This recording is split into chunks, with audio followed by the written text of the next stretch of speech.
If you've ever been betrayed by someone you trusted most, and you've secretly dreamed of karma serving them a hot dish of justice, hit that like button, subscribe, and settle in, because this story is about to get wild. I'm a 31-year-old lumberjack, and I thought I had everything I'd ever wanted when I married my wife, a beautiful 28-year-old woman, just 6 months ago. In the beginning, we were inseparable. Date nights, laughter, intimacy. I felt like I was living inside one of those honeymoon commercials. But then, slowly, things started to change. She grew distant. The laughter faded. Our nights together turned into silence. Whenever I'd reach out, whether to hold her hand or just talk, she'd pull away like my touch was a burden. Inside, I felt like I was disappearing. My confidence shrank. My thoughts spiraled. What did I do wrong? Why isn't she looking at me the same way? Finally, I confronted her. I needed to know. When I asked why she was so cold, she didn't even hesitate. She said the novelty of our marriage had worn off, that I wasn't exciting anymore. Hearing those words shattered something inside me, but instead of apologizing or working with me, she had a solution. Her eyes lit up as she explained, "Maybe if we open the marriage, I'll feel that spark again." She admitted she'd been messaging some guy on WhatsApp. She hinted that being with him might help her feelings. It was like the air had been sucked out of the room. My chest burned, my hands trembled. But against my better judgment, I said yes. Why?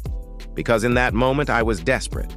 I was willing to sacrifice my pride to save what little love I thought was left. The open marriage experiment. At first, it was humiliating. My wife was glowing with excitement, thinking about this new man. Meanwhile, I felt like a placeholder in my own home. But then something unexpected happened.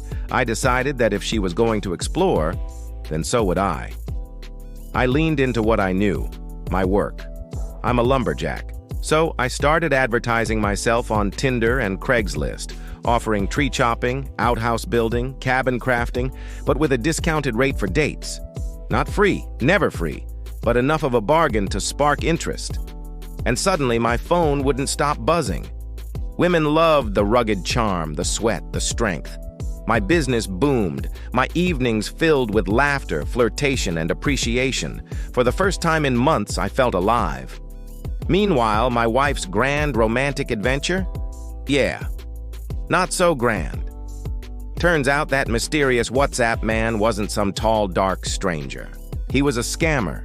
He lured her in with promises of passion and drained her for over $1,000 in Steam gift cards. Then he blocked her, leaving her humiliated and empty-handed. I'll never forget the look on her face when she told me. Tears welled up in her eyes. Her voice cracked as she admitted, "He used me. I feel so stupid." For a moment, I pitied her.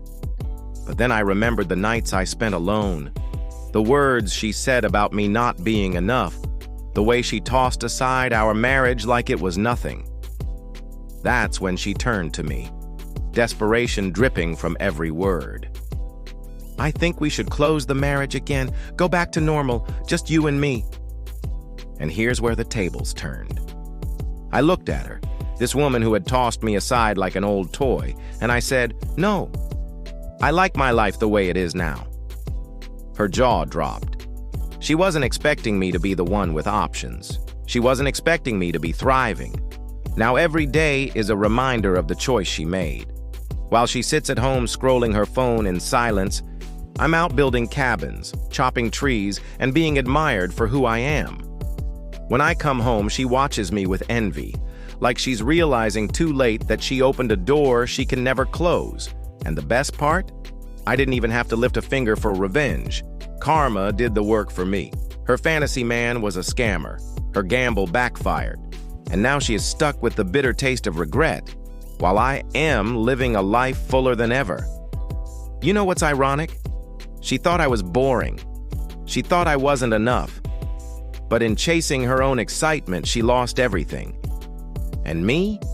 I gained not only new confidence, but a thriving business and people who actually value me. The spark she was looking for? She handed it to me on a silver platter. And now she's the one sitting in the dark. Sometimes revenge isn't about elaborate schemes. Sometimes the sweetest revenge is simply thriving while the person who doubted you falls apart. She wanted freedom, and now she's chained by regret. If this story gave you chills, smash that like button. And tell us in the comments, would you ever agree to an open marriage? Or is that the beginning of the end? And don't forget, subscribe for more stories of betrayal, karma, and the sweetest revenge you'll ever hear.